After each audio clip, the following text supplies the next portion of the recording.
Friends, అందరికీ నమస్కారం. Friends, ఇప్పుడైన తర్వాత దేశమంతా షాక్. ఒక్క రోజులో బుక్ అయిన గ్యాస్ సిలిండర్లు ఎన్నో తెలుసా?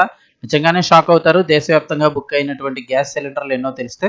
సో వివరాలు వీడియోలో తెలుసుకుందాం. వీడియో పూర్తిగా చూడండి. అలాగే తప్పకుండా ఒక లైక్ చేయండి. మరిన్ని అప్డేట్స్ కోసం ఛానల్ని సబ్స్క్రైబ్ చేసుకొని పక్కనే ఉన్న బెల్ ఐకాన్ ఆన్ చేసి పెట్టుకోండి. ఫ్రెండ్స్, ప్రభుత్వం నుంచి వచ్చే ముఖ్యమైన అప్డేట్స్ అన్ని కూడా ఎప్పటికప్పుడు మన ఛానల్ ద్వారా మీకు తెలియజేయడం జరుగుతుంది.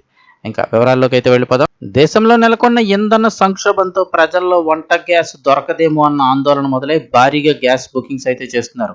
ఇక నేను ఒక్కరోజే చూసుకుంటే ఎన్ని బుక్ అయినాయో చూద్దాము. పశ్చిమాసియాలో జరుగుతున్న బేకరా యుద్ధ నేపథ్యంలో దేశవ్యాప్తంగా సామాన్యుల్లో గ్యాస్ సిలిండర్ల కొరత ఏర్పడుతుందనే భయం మొదలైంది. దీనివల్ల ఒక్కరోజే రికార్డు స్థాయిలో 75 లక్షల పైగా, అంటే 70,000 దగ్గరగా ఇంచుమించు లక్షల ఎల్పీజీ బుకింగ్లు నమోదయ్యాయి. 75 లక్షలకు పైగా గ్యాస్ సిలిండర్ బుక్ చేశారు.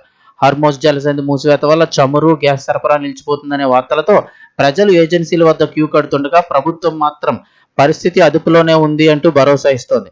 పెట్రోలియం మంత్రిత్వ శాఖ జాయింట్ సెక్రటరీ సుజాత శర్మ వెల్లడించిన వివరాల ప్రకారం దేశంలో ఎక్కడా కూడా గ్యాస్ ఏజెన్సీలు ఖాళీ అవ్వలేదని, గృహ అవసరాలకు సరిపడా సరఫరా కొనసాగుతుందని స్పష్టం చేశారు. అంతేకాకుండా దేశీయంగా గ్యాస్ ఉత్పత్తిని మార్చి 5తో పోలిస్తే 30% పెంచామని, కాబట్టి ప్రజలు అనవసరంగా భయపడి ప్యానిక్ బుకింగ్ చేయవద్దంటూ ప్రభుత్వం విజ్ఞప్తి చేస్తోంది. ప్రస్తుత సంక్షోభాన్ని ఎదుర్కోవడానికి ప్రభుత్వం పీఎన్జీ వాడకాన్ని ప్రోత్సహిస్తోంది. ప్రస్తుతం దేశంలో 1.5 కోట్ల ఇళ్లకు ఈ కనెక్షన్లు ఉండగా మరో 60 లక్షల ఇళ్లు వెంటనే మారే అవకాశం ఉందంటూ ప్రభుత్వం సూచించింది. అయితే క్షేత్రస్థాయిలో పరిస్థితి అయితే కొంత భిన్నంగా ఉంది. గ్యాస్ బుకింగ్లు అమాంతం పెరగడంతో సాధారణంగా ఉండే 21 రోజుల బుకింగ్ గ్యాప్ను ఇప్పుడు 25 రోజులకు పట్టణాల్లో అయితే, ఇక పల్లెటూరుల్లో అయితే కనుక 45 రోజులకు పెంచారు. అంటే ఒకసారి మీరు గ్యాస్ బుక్ చేసుకుంటే పట్టణ ప్రాంతాల్లో మళ్ళీ 25 రోజుల తర్వాతే బుకింగ్ చేసుకోవాల్సి ఉంటుంది. గ్రామీణ ప్రాంతాల్లో అయితే 45 రోజుల తర్వాత బుకింగ్ చేసుకోవాల్సి ఉంటుంది. గృహ వినియోగదారులకు ప్రాధాన్యత ఇవ్వడం వల్ల హోటళ్లు, రెస్టారెంట్లు వాడే కమర్షియల్ సిలిండర్లకు కొంత కొరత ఏర్పడింది.